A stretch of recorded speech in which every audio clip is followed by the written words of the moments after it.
Mr. President, this is an important debate.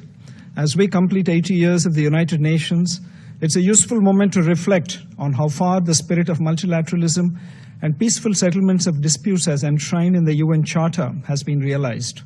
Also, what have been the impediments on the way? The first 4 decades after the creation of the United Nations witnessed decolonization and a period of Cold War. Conflicts were largely contained and managed. UN had a significant role in these efforts. In fact, in 1988, UN peacekeeping forces were awarded the Nobel Prize. The end of Cold War was followed by outbreak of a number of conflicts across continents. The nature of UN peacekeeping operations also started to change. In the recent decades, the nature of conflicts has transformed with the proliferation of non-state actors, often proposed and propped up as proxies by state actors, and cross-border funding, arms trafficking, training of terrorists, and spread of radical ideologies facilitated by modern digital and communication technologies. The future trajectory of UN peacekeeping operations is also under serious debate. At the same time, peace building has also acquired greater salience in discussions.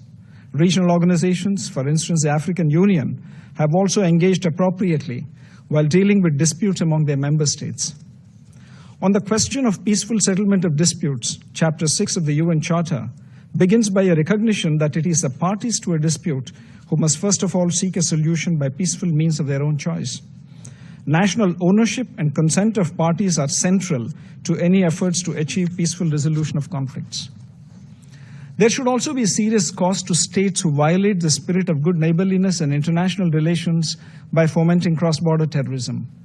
Recently, consequent to the gruesome terrorist attack in Pahalgam, Jammu and Kashmir, on 22nd April 2025, that led to the killing of 26 innocent tourists, and based on the Council statement of 25th April, where members of the Security Council underlined the need to hold perpetrators, organizers, financiers, and sponsors of this reprehensible act of terrorism accountable and bring them to justice, India launched Operation Sindoor, targeting terrorist camps in Pakistan and Pakistan-occupied Jammu and Kashmir, which was focused, measured, and non-escalatory in nature. On achieving its primary objectives, a cessation of military activities was directly concluded at the request of Pakistan. Mr. President, there cannot be one standard approach to dispute resolution. The changing circumstances and context also need to be taken into account while considering any such efforts. India, as a responsible actor and a founding member of the United Nations, has always actively engaged constructively with partners, especially at the United Nations, in collectively working towards a more peaceful, prosperous, and a just and equitable world. From peace and security to decolonization to fair trade, India remains also the largest contributor to UN peacekeeping forces cumulatively, and a pioneer in promoting women in peacekeeping who have become role models while serving in theaters of conflict. In an interconnected and interdependent world, India values multilateral cooperation to help manage global challenges, including sustainable development, climate action, disaster resilience, and global health. India partners the United Nations in a unique development cooperation initiative and is also among the first responders in humanitarian crises in our region. We are at a time when there are growing doubts about the multilateral system, especially the United Nations. The serious question marks over the representativeness of the UN Security Council must be addressed urgently. In this context, India is proud to have facilitated the inclusion of African Union in the G20 platform during its presidency. The continuing UN Security Council impasse also shows the increasing challenges to efficiency and effectiveness of the UN Security Council.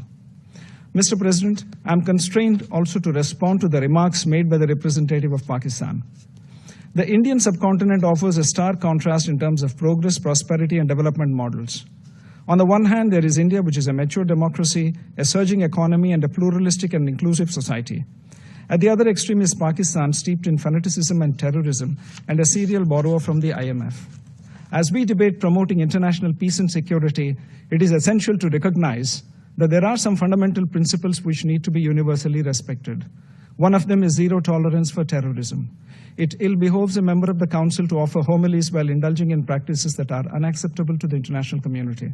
Mr. President, in conclusion, India remains committed to working towards international peace and security through multilateralism and peaceful settlement of disputes. I thank you, Mr. President.